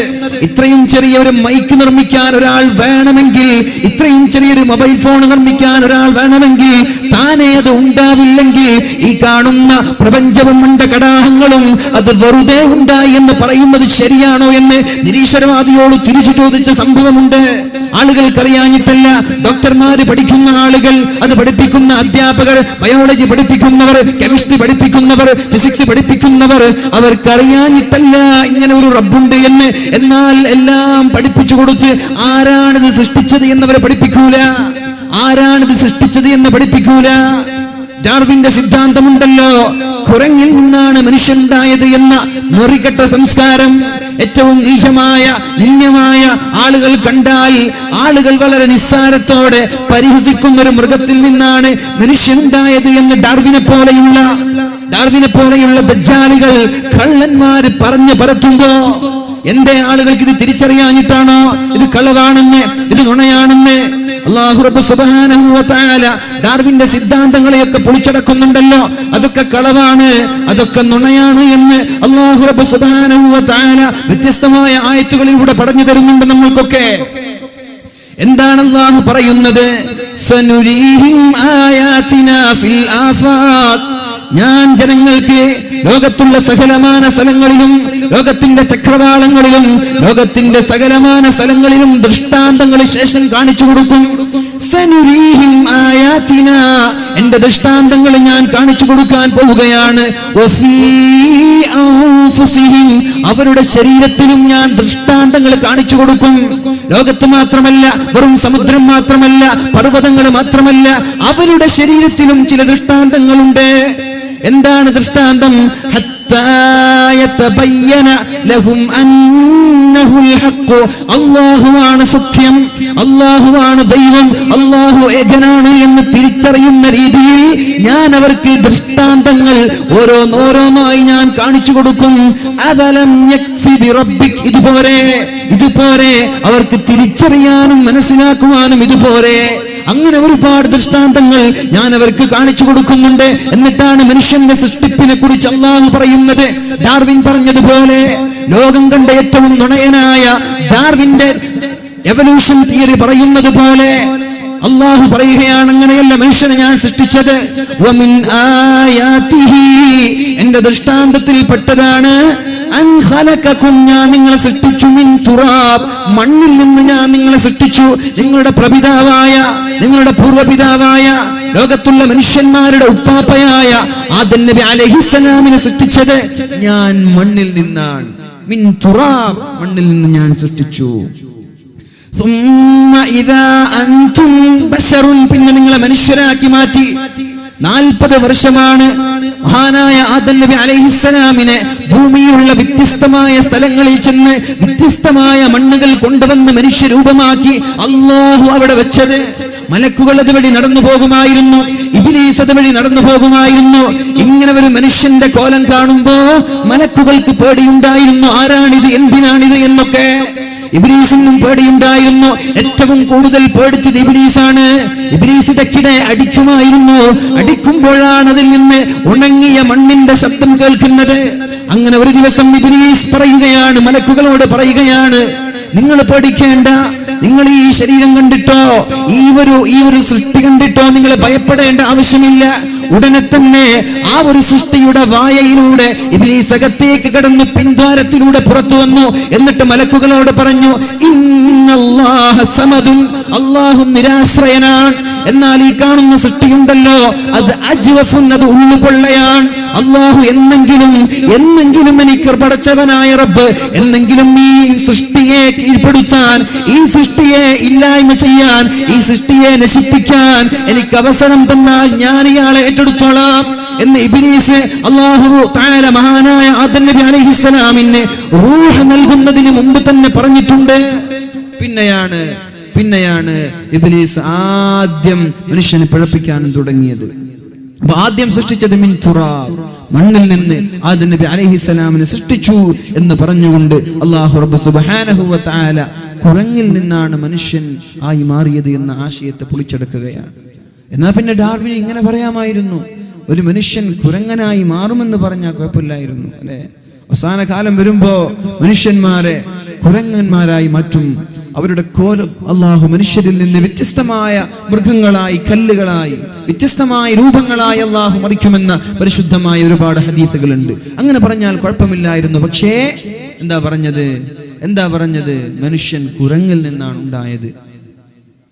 ഇസ്ലാം അതിനെ ശക്തമായി എതിർക്കുകയും മണ്ണിൽ നിന്നാണ് മനുഷ്യൻ ഉണ്ടായത് എന്ന് സമൂഹത്തിന് പഠിപ്പിച്ചു കൊടുക്കുകയും ചെയ്യുകയാണ്. അതേപോലെ തന്നെ ടോക്കിയോയിൽ നടന്നൊരു ഗവേഷണം നമ്മുടെ സംസം വെള്ളത്തെക്കുറിച്ച്, അല്ലാഹുവിന്റെ ദൃഷ്ടാന്തങ്ങളെ കുറിച്ച് നമ്മൾ ചർച്ച ചെയ്യാൻ. ടോക്കിയോയിൽ നടന്ന ഒരു ഗവേഷണം, അദ്ദേഹത്തിന്റെ പേര് മസാറോ എമോട്ടോ എന്ന് പറയുന്ന ഒരു ശാസ്ത്രജ്ഞൻ. അദ്ദേഹം വെള്ളത്തെക്കുറിച്ച് പുസ്തകം വരെ എഴുതിയിട്ടുണ്ടെന്നാണ്. എന്താണ് അദ്ദേഹത്തിന്റെ പുസ്തകത്തിന്റെ പേര്? മെസ്സേജ് ഫ്രം വാട്ടർ, വെള്ളത്തിൽ നിന്നുള്ള ഉപദേശം, വെള്ളത്തിൽ നിന്നുള്ള സന്ദേശം എന്ന രീതിയിൽ ഒരു 5 വാള്യമുള്ള ഒരു പുസ്തകം അദ്ദേഹം രചിച്ചിട്ടുണ്ട്. വെള്ളത്തെക്കുറിച്ച് പഠിച്ചെന്നാണ്. അദ്ദേഹം വെള്ളത്തുള്ളികളെ പ്രത്യേകമായ ഒരു ടെമ്പറേച്ചറിൽ, പ്രത്യേകമായ ഒരു ഊഷ്മാവിൽ തണുപ്പിക്കുകയും അങ്ങനെ തണുപ്പിച്ച് കഴിയുമ്പോ വെള്ളത്തിൽ ഒരുപാട് ക്രിസ്റ്റലുകൾ കാണാൻ സാധിക്കാറുണ്ട്, പാളികൾ. നമ്മുടെ വെള്ളത്തെ നേരിയ ഊഷ്മാവിൽ അതിനെ തണുപ്പിച്ചു, എന്നിട്ട് അതിനെ ഡയഗ്നോസ് ചെയ്യുമ്പോൾ, അതിനെ പരിശോധിക്കുമ്പോൾ ആ വെള്ളത്തിൽ ഒരു ക്രിസ്റ്റൽ, ഒരു പാളി അദ്ദേഹത്തിന് കാണാൻ സാധിച്ചിട്ടുണ്ട്. അപ്പോഴാണ് വെള്ളത്തെ കുറിച്ച് പഠിക്കുകയാണല്ലോ, സാധാ വെള്ളവും സംസം വെള്ളവും വല്ല വ്യത്യാസമുണ്ടോ എന്നറിയാൻ വേണ്ടി ഒരു മുസ്ലിം സഹോദരൻ അദ്ദേഹത്തിന്റെ കയ്യിൽ സംസം വെള്ളം കൊടുക്കുന്നത്. സുബ്ഹാനല്ലാഹ്. അദ്ദേഹം സംസം വെള്ളം എടുത്തു, അതിനെ ചെറുതാക്കി, എന്നിട്ട് അതിന്റെ ക്രിസ്റ്റൽ കണ്ടുപിടിക്കാൻ നോക്കി. പക്ഷേ അദ്ദേഹത്തിന് അതിൽ നിന്ന് അങ്ങനെ ഒരു ക്രിസ്റ്റൽ ലഭിച്ചില്ല. മറ്റുള്ള വെള്ളത്തിലുള്ളത് പോലെയുള്ള ഒരു പാളി, ഒരു ക്രിസ്റ്റൽ അദ്ദേഹത്തിന് ലഭിച്ചില്ല. പിന്നെ അദ്ദേഹം ചെയ്തത് സംസം വെള്ളത്തിൽ നിന്നുള്ള ഒരു തുള്ളി വെള്ളമെടുത്തു, എന്നിട്ട് സാദാ വെള്ളം 1000 തുള്ളി എടുത്തു, എന്നിട്ട് അതിലേക്ക് ചേർക്കുകയാണ്. സാദാ വെള്ളം പച്ചവെള്ളത്തിലേക്ക് സംസമിന്റെ ഒരു തുള്ളി വെള്ളം ചേർത്തു, എന്നിട്ട് അതിൽ നിന്നൊരു പരീക്ഷണം നടത്തി. നേരത്തെയുള്ള വെള്ളത്തിൽ നിന്ന് കിട്ടുന്ന ക്രിസ്റ്റൽ ഇവിടെ ലഭിക്കുന്നുണ്ടോ? അപ്പോഴാണ് അദ്ദേഹത്തിന് മറ്റുള്ള വെള്ളത്തിൽ നിന്ന് വ്യത്യസ്തമായി ഡബിൾ ക്രിസ്റ്റൽ ലഭിച്ചത്. നേരത്തെ ഒരു ക്രിസ്റ്റൽ ആണെങ്കിൽ ഇവിടെ ഡബിൾ ക്രിസ്റ്റൽ ലഭിക്കുകയാണ്. 1000 തുള്ളി വെള്ളത്തിൽ ഒരൊറ്റ ഒരു തുള്ളി സംസം വെള്ളം ചേർത്തപ്പോഴേക്കും ഡബിൾ ക്രിസ്റ്റൽ അദ്ദേഹത്തിന് ലഭിക്കുകയാണ്. അദ്ദേഹം പറഞ്ഞു, ഇതിൽ അത്ഭുതമുണ്ട്, ഇത് സാധാ വെള്ളമല്ല, ഇത് സൃഷ്ടാവായ റബ്ബിന്റെ വെള്ളമാണ്, ഇത് ആരുടെയോ വെള്ളമാണ്, ഇത് സാധാ വെള്ളവുമായിട്ട് ഇതിനൊരു ബന്ധമില്ല എന്ന് അദ്ദേഹം പഠിപ്പിക്കുകയാണ്. എന്നിട്ട് അദ്ദേഹം സൗദിയിൽ നടന്ന ഒരു സെമിനാറിൽ അദ്ദേഹം പറഞ്ഞു, സാധാ വെള്ളത്തിൽ അല്ലാഹ് അല്ലാഹ് അല്ലാഹ് എന്നിങ്ങനെ ആ ഒരു സാധാ വെള്ളത്തിലേക്ക് നമ്മൾ പറഞ്ഞു കേൾപ്പിച്ചാൽ ആ വെള്ളത്തിന്റെ പെരുമാറ്റത്തിൽ വ്യത്യാസം വരുന്നുണ്ട്. ഇതൊക്കെ നിങ്ങൾക്ക് നെറ്റിലൊക്കെ സെർച്ച് ചെയ്താൽ കിട്ടുന്ന വിഷയമാണ്. അദ്ദേഹത്തിന്റെ പേര് മസാറോ എമോട്ടോ എന്നാണ്. അദ്ദേഹം പറയാണ്, സാധാ നോർമൽ വാട്ടർ, സാധാ വെള്ളം, ആ വെള്ളത്തിൽ അല്ലാഹ് എന്ന് പറഞ്ഞാൽ ആ വെള്ളത്തിന്റെ പെരുമാറ്റം, ആ വെള്ളത്തിന്റെ സ്വഭാവ രീതി മാറുകയാണ്. അതിന്റെ ക്രിസ്റ്റലിന് വ്യത്യസ്തമായ രൂപഭേദം ഉണ്ടാവുകയാണ്. അദ്ദേഹം അതേപോലെ ആ വെള്ളമെടുത്ത് തെറി പറഞ്ഞു നോക്കി, തെറി പറഞ്ഞിട്ട് മാറ്റില്ല. തെറി പറഞ്ഞു നോക്കി, വെള്ളമെടുത്ത് തെറി പറഞ്ഞു നോക്കി, അതിൽ മാറ്റില്ല. അല്ലാഹ് എന്ന് പറയുമ്പോഴേക്കും വെള്ളത്തിൽ മാറ്റമുണ്ടാവുന്നുണ്ട് എന്ന് സൗദിയിൽ നടന്ന ഒരു സെമിനാറിൽ ഇദ്ദേഹം പഠിപ്പിക്കുന്നുണ്ട്. നമ്മൾ പറഞ്ഞു വന്നത്, ഖുർആനോദി നമ്മൾ മന്ത്രിക്കാറുണ്ട്, ഖുർആനോദി നമ്മളെ വെള്ളത്തിൽ ഊതാറുണ്ട്. അത് ചില ആളുകൾ എതിർക്കാറുണ്ട്. എന്നാൽ ഇതൊക്കെ വളരെ വ്യക്തമായ ഗവേഷണങ്ങൾക്ക് ശേഷം അദ്ദേഹം പറയുകയാണ്. വെള്ളത്തെക്കുറിച്ച് പഠിച്ച വെള്ളത്തിന്റെ സ്പെഷ്യലിസ്റ്റായ ഈ ഒരു സഹോദരൻ പറയുകയാണ്, വെള്ളത്തിൽ അല്ലാഹ് എന്ന് പറയുമ്പോൾ മാറ്റമുണ്ടാകുന്നുണ്ട്. പരിശുദ്ധമായ ഖുർആനിന്റെ ആയത്തുകൾ വെള്ളത്തിലോതി മന്ത്രിച്ച് നമ്മൾ ഓതി കുടിച്ചാൽ അതിൽ ശിഫയുണ്ട് എന്ന് പരിശുദ്ധമായ ഇസ്ലാം പറഞ്ഞത് വെറുതെയല്ല. ഒരു മനുഷ്യന്റെ ശരീരത്തിൽ 80% വെള്ളമാണ്, അല്ലെ? ഒരു മനുഷ്യന് വെള്ളം കുടിക്കാതെ എത്ര ദിവസം ജീവിക്കാൻ പറ്റും? വെള്ളം കുടിക്കാതെ മാക്സിമം പോയാൽ ഒരു 6 ദിവസം. നല്ല ശക്തിയുള്ള ആളുകളാണെങ്കിൽ, ബലഹീനരായ ദുർബലരായ ആളുകളാണെങ്കിൽ മാക്സിമം പോയ 3 ദിവസം ഒരാൾക്ക് ജീവിക്കാൻ പറ്റും. എന്നാൽ ഭക്ഷണമില്ലാതെയോ? ഭക്ഷണമില്ലാതെ ഒരാൾക്ക് 60 ദിവസം വെള്ളം മാത്രം കുടിച്ച് ജീവിക്കാം. 60 ദിവസം വെള്ളത്തിന്റെ ആവശ്യമില്ലാതെ വെറും ഭക്ഷണം മാത്രം കഴിച്ചിട്ട്. ഒരു മനുഷ്യന്റെ ശരീരത്തിലെ 80% വെള്ളമാണ്. നമ്മുടെ ഭൂമിയുടെ 80%, 2/3 വെള്ളമാണ്, അല്ലേ? അപ്പൊ വെള്ളത്തിലാണ് മനുഷ്യനെ സൃഷ്ടിച്ചത്. മനുഷ്യന്റെ ശരീരത്തിൽ ഭൂരിഭാഗവും ഉള്ളത് വെള്ളമാണ്. അപ്പോ അതിലേക്ക് പരിശുദ്ധമായ ഖുർആനിന്റെ ആയത്തുകൾ ഓതി മന്ത്രിച്ചൂതുകയാണ്. അപ്പൊ അതിൽ മാറ്റം വരുന്നു. ഉസ്താദുമാർ, സയ്യിദന്മാർ, ആലിമീങ്ങൾ, അള്ളാഹുവിന്റെ ഔലിയാക്കൾ പരിശുദ്ധമായ ഖുർആനിന്റെ ഒരു ഫാത്തിഹയോ ഒരു ആയത്തോ ഓതി ഒന്ന് മന്ത്രിച്ചൂതുമ്പോഴേക്കും ശരീരത്തിൽ 80% നിലനിൽക്കുന്ന വെള്ളത്തിൽ മാറ്റം വരുമെന്ന് അള്ളാഹുവിന്റെ ഹബീബ് പറഞ്ഞത് വെറുതെയല്ല, ശാസ്ത്രീയമായി പ്രൂവ് ചെയ്യപ്പെടുകയാണ്, ശാസ്ത്രീയമായി തെളിയിക്കപ്പെടുകയാണ്. അതേപോലെ അൽ ജസീറ ചാനൽ പുറത്തുവിട്ട വേറൊരു വാർത്ത കൂടി, വേറൊരു വിഷയം കൂടി. 4 മുറികളിലായി 4 ചെടികളെ വളർത്തുകയാണ്. 4 മുറികളിലായി 4 ചെടികൾ. ആ ചെടിയിൽ 1ാമത്തെ മുറിയിൽ പരിശുദ്ധമായ ഖുർആനിന്റെ ഓഡിയോ 24 ഹവേഴ്സും 24 മണിക്കൂറും ഖുർആനിന്റെ ഓഡിയോ കേൾപ്പിച്ചു കൊടുക്കുകയാണ്. 2ാമത്തെ മുറിയിൽ സാദാ അറബി ലാംഗ്വേജ്, സാദാ അറബി ഭാഷ. 3ാമത്തെ മുറിയിൽ തെറി, 4ാമത്തെ മുറിയിൽ മ്യൂസിക്. അങ്ങനെ 4 ഓഡിയോകൾ വ്യത്യസ്തമായ 4 മുറികളിൽ വെച്ചു. ഒരേ വലിപ്പമുള്ള, ഒരേ രീതിയിലുള്ള, ഒരേ തരത്തിലുള്ള ചെടി 4 മുറിയിലും വെച്ചു. ഒരേ ചെടികളാണ്, ഒരേ വലിപ്പമാണ്. അതിലേക്ക് ഒരേ രീതിയിലുള്ള വെള്ളവും നൽകി. എന്നിട്ട് ആ ഒരു മുറികൾ അടച്ചു വെച്ചു. ഒരുപാട് വർഷങ്ങൾക്ക് ശേഷം ആ മുറികൾ തുറന്നു നോക്കുമ്പോ അതിൽ പരിശുദ്ധമായ ഖുർആനിന്റെ ആയത്തുകൾ കേട്ടുകൊണ്ടിരിക്കുന്ന ചെടി പതിവിന് വിപരീതമായി അസാധാരണമാം വിധം തഴച്ചു വളർന്നിട്ടുണ്ടെന്ന്. അറബി ഭാഷയിലുള്ള ആ ഒരു ശബ്ദം കേട്ടുകൊണ്ടിരിക്കുന്ന ആ മുറിയിലുള്ള ചെടി സ്വാഭാവികമായിട്ടുള്ള അതേ വളർച്ചയാണ്. തെറി കേട്ടുകൊണ്ടിരിക്കുന്ന ആ മുറിയിലുള്ള ചെടി വാടിപ്പോയിട്ടുണ്ട്. മ്യൂസിക് കേൾക്കുന്ന ആ മുറിയിലുള്ള ചെടി പൂർണ്ണമായിട്ടും വാടിക്കരിഞ്ഞു പോയിട്ടുണ്ട് എന്ന് അൽ ജസീറ ചാനൽ പുറത്തുവിട്ട ഒരു ഡോക്ടറിന്റെ പരീക്ഷണം ചാനൽ പുറത്തുവിട്ടിട്ടുണ്ട്. അപ്പോ ഇതൊക്കെ എന്താ നമ്മൾക്ക് പഠിപ്പിച്ചു തരുന്നത്? ഖുർആൻ കൊണ്ട് മനുഷ്യന്റെ ജീവിതത്തിൽ മാറ്റമുണ്ടാക്കാൻ സാധിക്കുമെന്നാണ്. അതുകൊണ്ടാണല്ലോ മഹാനായ സ്വഹാബിമാർ ഒരു വഴിയിലൂടെ യാത്ര ചെയ്യുമ്പോൾ ഒരാൾക്ക് എന്തോ ഒരു വിഷം ശരീരത്തിലേക്ക് കയറുകയും എന്നിട്ട് നിങ്ങളുടെ കൂട്ടത്തിൽ മന്ത്രി ചൂതാനുള്ള ആളുകളുണ്ടോ എന്ന് ചോദിച്ചത്. ഇത് എല്ലാവർക്കും വിശ്വസിക്കാൻ പറ്റില്ല. വിശ്വസിക്കുന്നവർ വിശ്വസിച്ചാൽ മതി, അതാണ് ഇസ്ലാം. അള്ളാഹു മുമ്പിൽ വന്നിട്ട് ഞങ്ങളുടെ കണ്ണിൽ മുമ്പിട്ട് ഞാനാണ് അള്ളാഹ് എന്ന് പറഞ്ഞാൽ വിശ്വസിക്കാതിരിക്കുന്ന ആളുകൾ ഇവിടെ ഉണ്ടാവോ? ഇല്ല. അതിന് നിങ്ങൾ ആവശ്യമില്ല. യുഅ്മിനൂന ബിൽ ഗൈബ്, അദൃശ്യങ്ങൾ വിശ്വസിക്കുന്നവരാണ് മുഅ്മിനീങ്ങൾ. അപ്പോ മഹാന്മാരായ സ്വഹാബാക്കളോട് ചോദിച്ചു, നിങ്ങളിൽ ആരെങ്കിലും മന്ത്രിച്ചോതുന്ന ആളുകളുണ്ടോ? അപ്പോഴാണ് ഒരു സ്വഹാബി പോയത്, ഞങ്ങൾ മന്ത്രിച്ചോളാം എന്ന് പറഞ്ഞുകൊണ്ട് ഒരു സ്വഹാബി എവിടേക്ക് ചെല്ലുന്നത്? മഹാനായ അബൂ സഈദ് അൽ ഖുദ്രി റളിയല്ലാഹു അൻഹു. അദ്ദേഹം ഫാത്തിഹ ഓതി മന്ത്രിക്കുകയും അദ്ദേഹത്തിന് ശിഫ ലഭിക്കുകയും ചെയ്തു. അപ്പോഴാണ് സമ്മാനമായി ഒരുപാട് ഒട്ടകങ്ങളും ഒരുപാട് ആടുകളും ലഭിച്ചത്. ഇതൊക്കെയായി തിരിച്ചു വരുമ്പോഴാണ് മഹാന്മാരായ മറ്റുള്ള സ്വഹാബാക്കൾ ചോദിച്ചത്,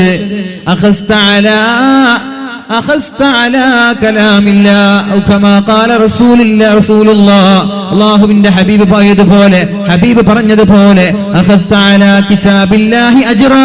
അല്ലാഹുവിന്റെ ഖുർആൻ വിറ്റുകൊണ്ട് കാശാക്കുകയാണോ? അല്ലാഹുവിന്റെ ഖുർആൻ കൊണ്ട് മന്ത്രിച്ചൂതി അതിൽ നിന്ന് പൈസ വാങ്ങുകയാണോ? അതിൽ നിന്ന് പ്രതിഫലം വാങ്ങുകയാണോ എന്ന് ചോദിക്കുന്നത്. രണ്ടുപേരും ചർച്ചയായി ഇത് പാടുണ്ടോ ഇത് പാടില്ലേ എന്ന ചർച്ച വന്നു. നേരെ പോയത് ഇലാ ഹളറത്തി റസൂലില്ലാഹി സ്വല്ലല്ലാഹു അലൈഹി വസല്ലം, അല്ലാഹുവിന്റെ ഹബീബിന്റെ അടുത്തേക്ക് ചെന്നു. ഹബീബിനോട് ചോദിച്ചു, നബിയെ ഇങ്ങനെയൊക്കെ സംഭവിച്ചിട്ടുണ്ട്, എന്താണ് ഇതിന്റെ പരിഹാരം? അപ്പോഴാണ് മുത്ത് റസൂലുള്ളാഹി സ്വല്ലല്ലാഹു അലൈഹി വസല്ലം പറഞ്ഞത്, നിങ്ങൾക്ക് ലഭിക്കുന്ന ശമ്പളങ്ങളിൽ നിന്ന്, നിങ്ങൾക്ക് ലഭിക്കുന്ന വരുമാനങ്ങളിൽ നിന്ന് ഏറ്റവും നല്ല വരുമാനമാണ് പരിശുദ്ധമായ ഖുർആൻ പറഞ്ഞു കൊടുത്തുകൊണ്ടുള്ള വരുമാനം. ഖുർആൻ കൊടുത്തുകൊണ്ടുള്ള വരുമാനം, ഖുർആൻ മന്ത്രിച്ചോതിയതോ, ഖുർആനിന്റെ വഅദ് പറഞ്ഞതോ,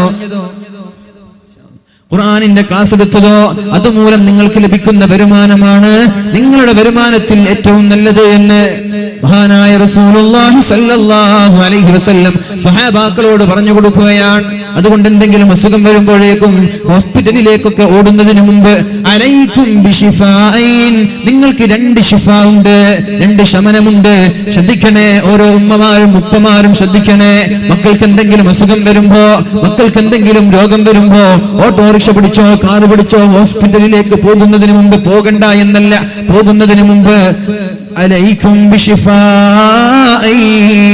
2 ശമനം നിങ്ങൾക്ക് ലഭിക്കാനുണ്ട്, 2 ശിഫ നിങ്ങൾക്ക് ലഭിക്കാനുണ്ട്. ഒന്നാമത്തേത് അൽ ഖുർആൻ, ഖുർആൻ ഓതി നിങ്ങൾ മന്ത്രിച്ചൂതണം. രണ്ടാമത്തേത് അൽ അസ്ൽ, തേനാണ്. തേനും ഖുർആനും നിങ്ങൾക്കുള്ള ശിഫയാണ്.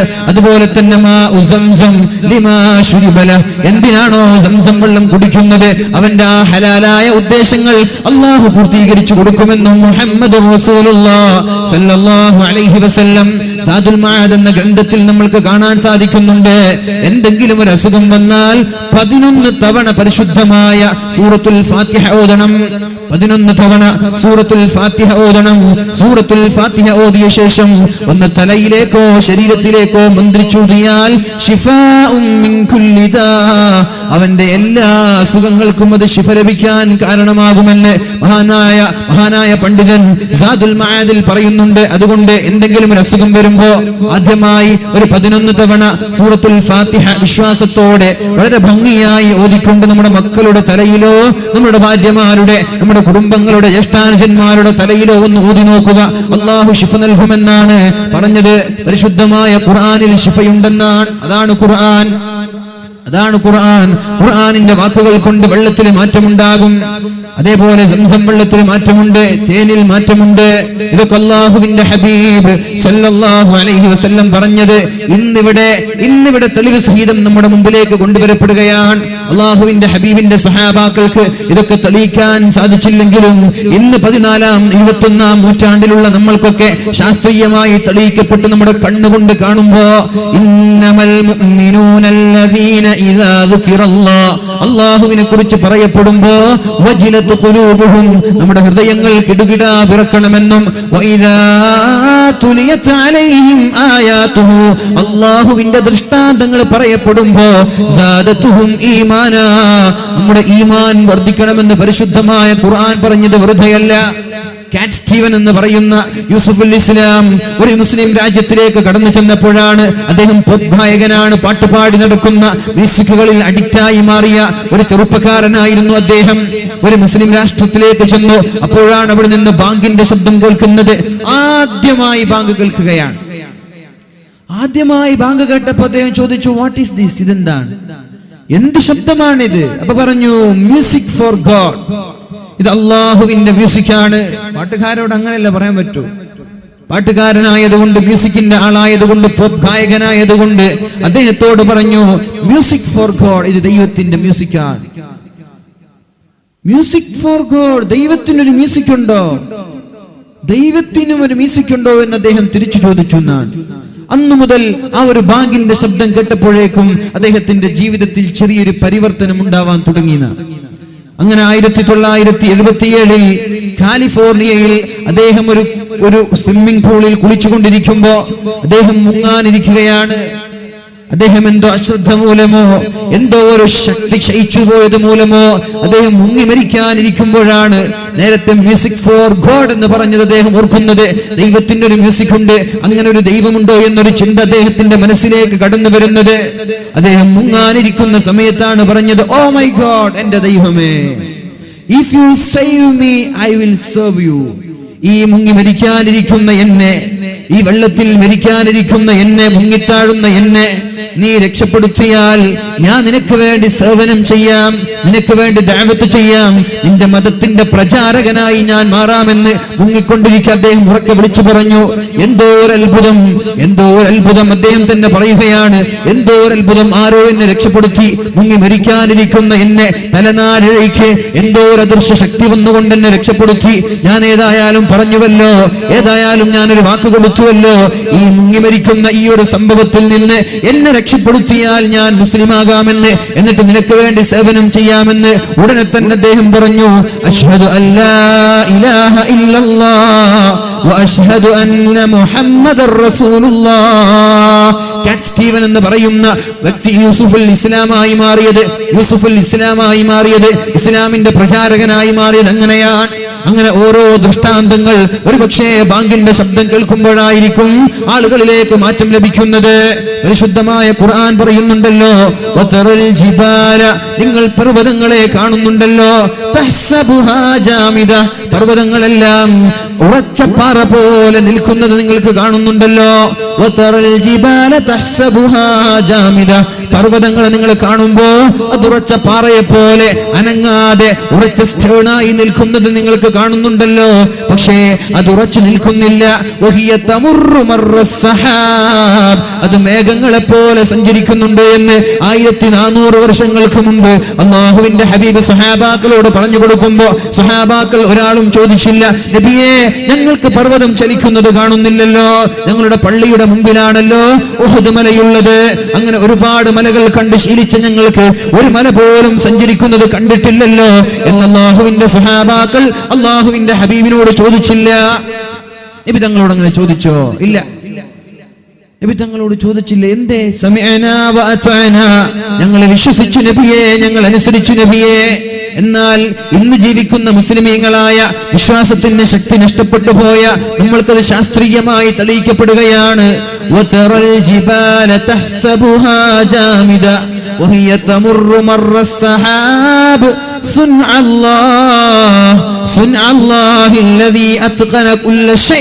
എല്ലാം സൃഷ്ടിച്ച റബ്ബ് അതുപോലെ മനോഹരമായി സൃഷ്ടിച്ചതാണ് പർവ്വതങ്ങൾ.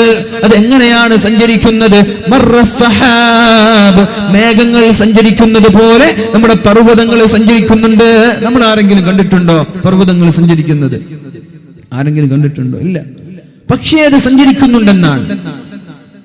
1,800,000 കിലോമീറ്റർ വേഗതയിൽ നമ്മുടെ പർവ്വതങ്ങൾ സഞ്ചരിക്കുന്നുണ്ട്.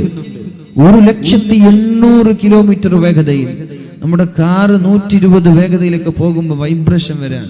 ഇനി 140 ആയാൽ പിന്നെ പിടിച്ചാൽ കിട്ടാത്ത രീതിയിൽ നിയന്ത്രണം തെറ്റാണ്. 1,800 കിലോമീറ്റർ പെർ ഹവർ, മണിക്കൂറിൽ 1,800 കിലോമീറ്റർ വേഗതയിൽ നമ്മുടെ പർവ്വതങ്ങൾ സഞ്ചരിക്കുന്നുണ്ട്. പക്ഷേ അതെങ്ങനെയാണ് സഞ്ചരിക്കുന്നത്? ഖുർആൻ പറയുന്നു, മേഘങ്ങൾ എങ്ങനെയാണോ സഞ്ചരിക്കുന്നത് അതേപോലെ തന്നെ പർവ്വതങ്ങളും സഞ്ചരിക്കുന്നുണ്ട്. മേഘം എങ്ങനെയാ സഞ്ചരിക്കുക? മേഘം സഞ്ചരിക്കുന്നത് കാറ്റിലൂടെയാണ്. കാറ്റാണ് മേഘത്തെ സഞ്ചരിപ്പിക്കുന്നത്, കാറ്റാണ് മേഘത്തെ കൊണ്ടുപോകുന്നത്. അതേപോലെ തന്നെ പർവ്വതം ഒറ്റയ്ക്ക് സഞ്ചരിക്കുകയല്ല, ഭൂമി അതിന് കൊണ്ടുപോവുകയാണ്. കാറ്റ് മേഘങ്ങളെ കൊണ്ടുപോകുന്നത് പോലെ, കാറ്റ് മേഘങ്ങളെ കൊണ്ടുപോകുന്നത് പോലെ ഭൂമി പർവ്വതങ്ങളെയും കൊണ്ടുപോകുന്നുണ്ട് എന്ന് അല്ലാഹുവിന്റെ ഹബീബായ മുത്ത് റസൂലുള്ളാഹി സല്ലല്ലാഹു അലൈഹി വസല്ലം 14 നൂറ്റാണ്ടുകൾക്ക് മുമ്പ് പറഞ്ഞത് 21-ാം നൂറ്റാണ്ടാകുമ്പോഴേക്കും ശാസ്ത്രീയമായി തെളിയിക്കപ്പെടുകയാണ്. അതാണ് അല്ലാഹുവിന്റെ ദൃഷ്ടാന്തം. ഇതൊക്കെ കേൾക്കുമ്പോഴാണ് നമ്മുടെ ഈമാൻ വർദ്ധിക്കേണ്ടത്. അലം യഅ്നിലില്ലദീന ആമനൂ ആ തഖ്ശാ ഖുലൂബുഹും ലിദിക്രില്ലാഹ്. അല്ലാഹുവിനെ പേടിച്ച് നന്നാവാനുള്ള സമയമായിട്ടില്ലേ? എത്ര റമളാനാണ് നമ്മുടെ മുമ്പിലൂടെ കഴിഞ്ഞു പോകുന്നത്, എത്ര വഅദുകളാണ് നമ്മൾ കേൾക്കുന്നത്, എത്ര അപകടങ്ങളാണ് നമ്മുടെ മുമ്പിലൂടെ കടന്നു പോകുന്നത്. സുനാമികൾ വേറെ, ഭൂകമ്പങ്ങൾ വേറെ, വെള്ളപ്പൊക്കങ്ങൾ വേറെ, കൊടുങ്കാറ്റുകൾ വേറെ. എന്തിനാണ് ഇതൊക്കെ അല്ലാഹു നമ്മളിലേക്ക് അയക്കുന്നത്? വെറുതെയല്ല, നമ്മൾക്കൊരു പാഠമാവാനാണ്. നേരത്തെ പറഞ്ഞല്ലോ, ഖദ് അഫ്ലഹ മൻ സക്കാഹാ വഖദ് ഖാബ മൻ ദസ്സാഹാ. മഹാനായ സ്വാലിഹ് നബി അലൈഹിസ്സലാം ഒട്ടകത്തെ പാറക്കെട്ടിൽ നിന്ന് പുറത്തേക്ക് കൊണ്ടുവന്നപ്പോഴാണ് അല്ലാഹു ആ സമൂഹത്തോട് പറയുന്നത്, ഇത് അല്ലാഹുവിന്റെ ഒട്ടകമാണ്, ഇതിന് വെള്ളം കൊടുക്കണം, ഇതിനെ ദ്രോഹിക്കരുത്, ഇതിനെ കൊന്നുകളയരുത് എന്ന് അല്ലാഹുവിന്റെ കൽപ്പന ആ സമൂഹത്തിലേക്ക് വന്നപ്പോഴാണ് അല്ലാഹുവിന്റെ ദൃഷ്ടാന്തമായ ഒട്ടകത്തവർ അറുത്തു കളഞ്ഞപ്പോഴേക്കും, അതിനെ അവർ കൊന്നു കളഞ്ഞപ്പോഴേക്കും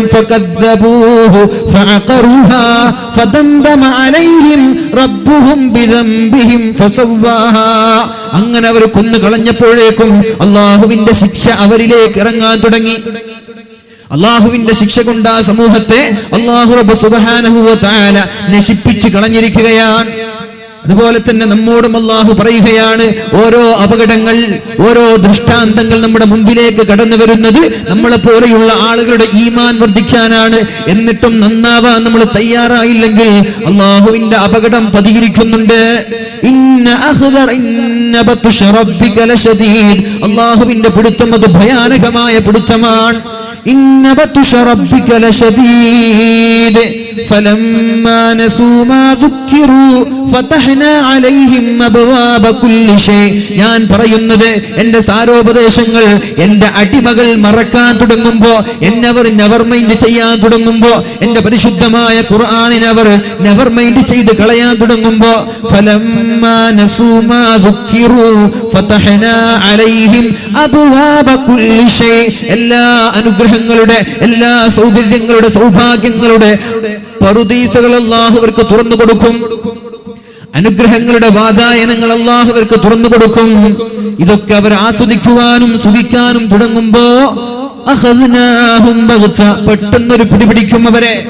അല്ലാഹു പറയാൻ, ഞാൻ നിങ്ങൾക്ക് സൗകര്യം നൽകും, വീട്, വാഹനങ്ങൾ, ജോലി, സമ്പത്ത്, എല്ലാവിധ സൗകര്യങ്ങളും ഞാൻ നിങ്ങൾക്ക് നൽകും. എന്നിട്ടോ നിങ്ങൾ ഇതൊന്നും കണ്ടിട്ട് അള്ളാഹുവിനെ മനസ്സിലാക്കുവാനും അള്ളാഹുവിലേക്ക് മടങ്ങാനും നിങ്ങൾ തയ്യാറായില്ല. എന്നിട്ട് സുഖിച്ച് ജീവിക്കാനാണ് നിങ്ങളുടെ താല്പര്യമെങ്കിൽ അഖദ്നാഹും ബഗ്ത, നിങ്ങളെ ഞാനൊരു പിടി പിടിക്കും. അത് അവസാനത്തെ പിടിയായിരിക്കും.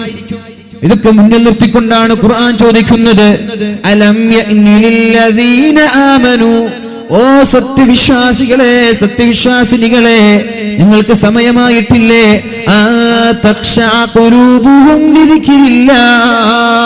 അല്ലാഹുവിനെ പേടിച്ചുകൊണ്ട് പരിശുദ്ധമായ ഖുർആനിന്റെ ആയത്തുകൾ ഓരോന്ന് മനസ്സിലാക്കിക്കൊണ്ട് പരിശുദ്ധമായ ഇസ്ലാമിന്റെ ആശയങ്ങൾ ഉൾക്കൊണ്ടുകൊണ്ട് അല്ലാഹുവിലേക്ക് മടങ്ങി നന്നാവാനുള്ള സമയമായിട്ടില്ലേ എന്ന ചോദ്യം നമ്മുടെ മുമ്പിലുണ്ട്.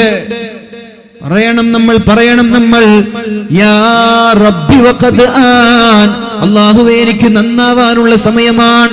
റമദാൻ കഴിഞ്ഞു പോകുന്നത്, റമദാൻ കടന്നു വരുന്നത്, ഓരോ വെള്ളിയാഴ്ചകൾ കടന്നു വരുന്നത്, ഓരോ വാലിന്റെ സദസ്സുകൾ കടന്നു വരുന്നത്, ഇങ്ങനെ ഒരു പരിവർത്തനം ഉണ്ടാവാനാ, ഇങ്ങനെ ഒരു മാറ്റം ഉണ്ടാവാനാണ്. ഓരോ വാല് കഴിഞ്ഞു പോകുമ്പോഴേക്കും നമ്മുടെ മനസ്സിൽ നമ്മൾ കൊത്തിവെക്കണം,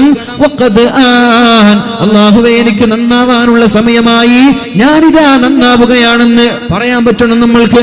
അല്ലാഹു തൗഫീഖ് ചെയ്യട്ടെ. പരിശുദ്ധമായ ഖുർആനിൽ അല്ലാഹു മറ്റൊരു ദൃഷ്ടാന്തത്തെ കുറിച്ച് സൂചിപ്പിക്കുന്നുണ്ട്. ആകാശം തന്നെയാണ് സത്യം. എല്ലാ വസ്തുക്കളെയും ആകാശങ്ങളിലേക്ക് കൊണ്ടുപോയി തിരിച്ചയക്കുന്ന പടച്ച റബ്ബ് തന്നെയാണ് സത്യം. ഇന്ന് കാണുന്ന സാറ്റലൈറ്റ് സംവിധാനങ്ങളെ, ഇന്ന് കാണുന്ന മൊബൈൽ ടവറുകളെയൊക്കെ സൂചിപ്പിക്കുന്ന ആയത്താണിത്. നമ്മുടെ വാട്ടർ സൈക്കിളിനെ സൂചിപ്പിക്കുന്ന ആയത്താണിത് അല്ലെ? എങ്ങനെയാണ് മഴ ഉണ്ടാവുക? അല്ലാഹു ആകാശലോകങ്ങളിൽ നിന്ന് നമ്മൾക്ക് മഴ തരുന്നു. സൂര്യതാപം മൂലം, സൂര്യന്റെ ചൂട് മൂലം ഇവാപറേഷനായി, നീരാവിയായി കടലിൽ നിന്ന്, സമുദ്രങ്ങളിൽ നിന്ന്, അതേപോലെ പുഴകളിൽ നിന്നെല്ലാം അല്ലാഹു ഈ വെള്ളത്തെ ആകാശത്തിലേക്ക് തിരിച്ചു കൊണ്ടുപോകുന്നു. എല്ലാം മടക്കി അയക്കുന്ന ആകാശം തന്നെയാണ് സത്യം.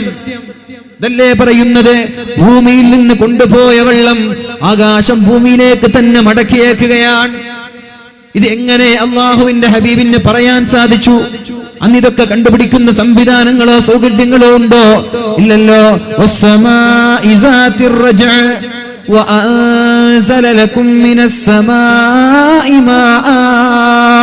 ആകാശങ്ങളിൽ നിന്ന് അല്ലാഹു നിങ്ങൾക്ക് മഴ ഇറക്കി തന്നിട്ടില്ലേ?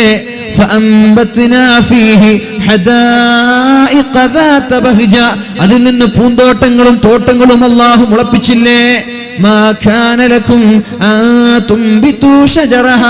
എന്നാൽ ലോക പോലീസായി ചമയുന്ന അമേരിക്കയ്ക്കോ അല്ലെങ്കിൽ ഏതെങ്കിലും ശാസ്ത്രീയ വിദഗ്ധന്മാർക്കോ ഏതെങ്കിലും ഒരു ചെടി ഇവിടെ കൊണ്ടുവരാൻ സാധിച്ചിട്ടുണ്ടോ? സ്വന്തമായി ചെടി മുളപ്പിക്കാൻ സാധിച്ചിട്ടുണ്ടോ? കാർമേഘങ്ങളിൽ നിന്ന് മഴ വരുത്തിച്ചിട്ടുണ്ട്. അമേരിക്ക വിയറ്റ്നാമുമായിട്ടുള്ള യുദ്ധത്തിന്റെ സമയത്ത് കൊറിയയിലുള്ള മേഘങ്ങൾ വിയറ്റ്നാമിലേക്ക് കൊണ്ടുവന്ന് വിയറ്റ്നാമിൽ മഴ വർഷിപ്പിച്ചിട്ടുണ്ട്. അവിടെ അവർ വെള്ളപ്പൊക്കം മൂലം നശിച്ചു പോയപ്പോ കൊറിയയിലുള്ള ആളുകൾ ക്ഷാമം മൂലം മരിച്ചു പോയിട്ടുണ്ട്. പിന്നെ എന്തേ രണ്ടാമതൊരു പ്രാവശ്യം മേഘങ്ങളിൽ നിന്ന് വെള്ളമിറക്കാത്തത്? ശാസ്ത്രീയ സാങ്കേതിക വിദ്യകൾ കൊണ്ട് മേഘങ്ങളിൽ നിന്ന് വെള്ളമിറക്കാൻ അവർക്ക് കഴിയാം. പക്ഷേ ആ മേഘത്തിലേക്ക് വെള്ളം കൊണ്ടുവരുന്നവൻ ആരാണ്? മഴ പെയ്യാനായ മേഘത്തെയാണ് അവർ വർഷിപ്പിക്കുന്നത്. അത് തന്നെ ഭീമമായ ചെലവ്, വല്ലാത്ത ചെലവുണ്ട്. കോടിക്കണക്കിന് മില്യൺ കണക്കിന് ഡോളറുകളുടെ ചെലവുള്ളത് കൊണ്ട് രണ്ടാമതങ്ങോട്ട് തുനിഞ്ഞിട്ടില്ല.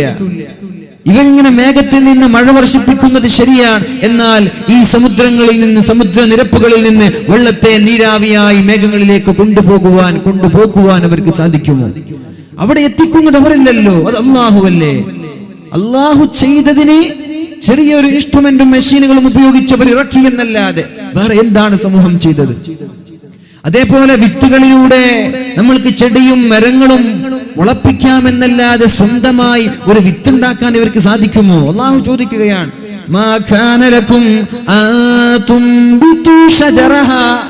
നിങ്ങൾക്ക് ലോകത്ത് എത്ര മരങ്ങളുണ്ട്, എത്ര ചെടികളുണ്ട്, എത്ര തൈകളുണ്ട്, അതുപോലെയുള്ള ഒരു ചെടി നിങ്ങൾക്ക് മുളപ്പിക്കാൻ ഇന്ന് വരെ സാധിച്ചിട്ടുണ്ടോ? ഇനി സാധിക്കുമോ? സാധിക്കില്ല. വിത്ത് കൊണ്ടുവന്ന് മുളപ്പിക്കാൻ നമ്മൾക്ക് പറ്റൂലേ? H2O 2 ഹൈഡ്രജനും 1 ഓക്സിജനും കൂടുമ്പോഴാണ് വെള്ളം ഉണ്ടാവുക എന്ന് പറയുന്നുണ്ട്. എന്നാ പിന്നെ ഈ മഴയ്ക്ക് കാത്തിരിക്കേണ്ട ആവശ്യമുണ്ടോ? 2 ഹൈഡ്രജനും ഓക്സിജനും കൂട്ടി വെള്ളം ഉണ്ടാക്കി കുടിച്ചുകൂടെ? മഴയില്ലാത്ത സമയത്ത് എന്തിനാണ് ഇത്ര വെപ്രാളം? എന്തിനാണ് ഇത്ര വിഷമം? 2 ഹൈഡ്രജനും 1 ഓക്സിജനും കൂടി വെള്ളം ഉണ്ടാക്കിക്കൂടെ?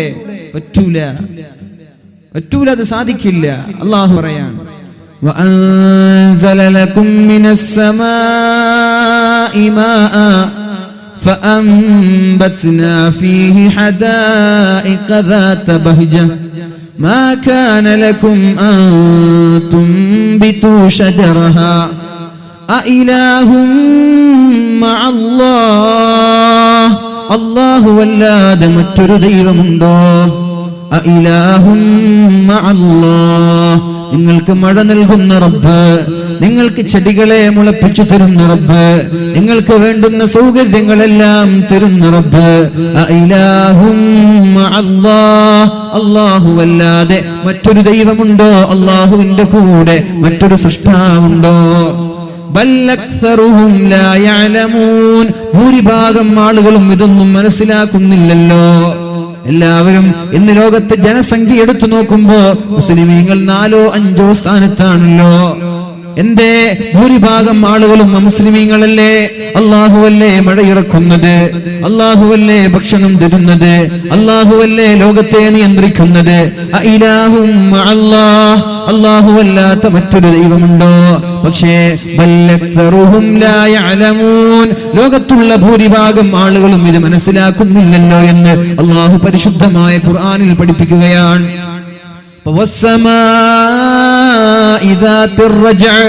എല്ലാം തിരിച്ചേക്കുന്ന റബ്ബിന്റെ ആകാശം തന്നെയാണ് സത്യം. മഴ ഇവിടുന്ന് പോയ മഴ ഇവിടേക്ക് തന്നെ തിരിച്ചേക്കുന്നു. ഇനി സാറ്റലൈറ്റ് സംവിധാനങ്ങളെ കുറിച്ച് നമ്മൾ അന്വേഷിക്കുമ്പോ ഒരു ഫോൺ വിളിക്കുകയാണെങ്കിൽ അത് സാറ്റലൈറ്റിൽ ചെന്ന് തിരിച്ചു വരണം. ഇവിടെ നടക്കുന്ന ഏത് ശബ്ദങ്ങൾ, ഏത് പ്രവർത്തനങ്ങളും എന്തൊക്കെയാണെങ്കിലും സാറ്റലൈറ്റിലേക്ക് ചെന്ന് തിരിച്ചു വരണം, ടവറുകളിൽ ചെന്ന് തിരിച്ചു വരണം. എല്ലാം തിരിച്ചയക്കുന്ന ആകാശം തന്നെയാണ് സത്യമെന്ന് അല്ലാഹുവിന്റെ ഹബീബായ റസൂലുള്ളാഹി സ്വല്ലല്ലാഹു അലൈഹി വസല്ലം ഇന്ന് നടക്കുന്ന സംവിധാനങ്ങളെ കുറിച്ച് 14 നൂറ്റാണ്ടുകൾക്ക് മുമ്പ് നമ്മോട് പഠിപ്പിക്കുകയാണ്. നമ്മൾ നേരത്തെ പറഞ്ഞു വെച്ചു, ഇഖ്റാ ബിസ്മി റബ്ബിക്കല്ലദീ ഖലഖ് ഖലഖൽ ഇൻസാന മിൻ അലഖ്, രക്തക്കട്ടയിൽ നിന്നാണ് മനുഷ്യനെ അല്ലാഹു സൃഷ്ടിക്കുന്നതെന്ന്. രക്തക്കട്ടയിൽ നിന്നാണ്. ഒരു സംതിങ് ക്ലിഞ്ചസ് എന്നാണ് മോറിസ് ബുഖായി അതിനർത്ഥം കൊടുത്തത്. സംതിങ് ക്ലിഞ്ചസ്, ഒട്ടിപ്പിടിക്കുന്ന അട്ടയെ പോലെയുള്ള ഒരു വസ്തു. അട്ട നിങ്ങളുടെ നാട്ടിലുണ്ടോ? ഉണ്ടല്ലേ? അപ്പോ അലഖ് എന്ന പദത്തിന്റെ അർത്ഥം അട്ട എന്നാണ്. അപ്പോ അദ്ദേഹം പറയാണ്, ഈ ഒരു സമയത്ത് ഉമ്മയുടെ ഗർഭപാത്രത്തിലുള്ള ആ ഒരു ഭ്രൂണം അട്ടയുടെ ആകൃതിയാണ്, ചവച്ചരച്ച ഒരു ഇറച്ചി കഷ്ണം പോലെ. അലഖ്, അട്ടയെ പോലെ പറ്റിപ്പിടിക്കുന്ന ഒരു സ്വഭാവമാണ് അതിന്. ഇത് എങ്ങനെ 14 നൂറ്റാണ്ട് മുമ്പുള്ള ഒരു മനുഷ്യന് ഇതെങ്ങനെ പറയാൻ സാധിച്ചു? ഈ മെഷീനുകളോ സ്കാനിങ് സംവിധാനങ്ങളോ ഒന്നുമില്ലല്ലോ. എങ്ങനെ ഈ മുഹമ്മദ് എന്ന് പറയുന്ന മനുഷ്യൻ സാധാരണ മനുഷ്യനാണെങ്കിൽ എങ്ങനെ ഇത് പറയാൻ സാധിച്ചു? അപ്പൊ ഇതൊരു സാധാരണ മനുഷ്യനല്ല, ഇത് അള്ളാഹു പറയാൻ പറഞ്ഞതാണ്. ഇത് അള്ളാഹു പറയാൻ നബി തങ്ങളോട് കൽപ്പിച്ചതാണ്. ഇഖ്റാ ബിസ്മി റബ്ബിക്കല്ലദീ ഖലഖ് ഖലഖൽ ഇൻസാന മിൻ അലഖ്. ഒരു അട്ടയെ പോലെ പറ്റിപ്പിടിച്ചു നിൽക്കുന്ന, ഒട്ടിപ്പിടിച്ചു നിൽക്കുന്ന രക്തക്കട്ടയിൽ നിന്ന് മനുഷ്യനെ സൃഷ്ടിച്ച റബ്ബേ, നിന്റെ നാമത്തിൽ ഞാൻ വായിക്കുന്നു. ഇത് കണ്ടപ്പോഴേക്കും മോറിസ് ബുഖായി എന്ന് പറയുന്ന ഓറിയന്റലിസ്റ്റ് ഇസ്ലാമിനെ തകർക്കാൻ വേണ്ടി വന്നതാണ്. പക്ഷേ ഈ ഒരു ആശയം കണ്ടപ്പോഴേക്കും അശ്ഹദു അല്ലാ ഇലാഹ ഇല്ലല്ലാഹ് വഅശ്ഹദു മുഹമ്മദുർ റസൂലുള്ളാഹ് എന്ന് ചൊല്ലി ഇസ്ലാമിലേക്ക് കടന്നു വരുന്നുണ്ട്. അദ്ദേഹം പറയുന്നുണ്ട്, I have found monumental errors in the Bible. ബൈബിളിൽ എനിക്ക് ഒരുപാട് തെറ്റ് കണ്ടെത്താൻ സാധിച്ചു. But I couldn't find even a single error in the Quran. ഖുർആനിൽ ചെറിയൊരു തെറ്റ് പോലും എനിക്ക് കണ്ടെത്താൻ സാധിച്ചില്ല എന്ന്. അപ്പൊ അല്ലാഹുവിന്റെ ഹബീബ് സല്ലല്ലാഹു അലൈഹി വസല്ലം നമ്മൾക്ക് പറഞ്ഞു തരുന്ന ദൃഷ്ടാന്തങ്ങളൊക്കെ ഇന്ന് ശാസ്ത്രീയമായി തെളിയിക്കപ്പെടുകയാണ്.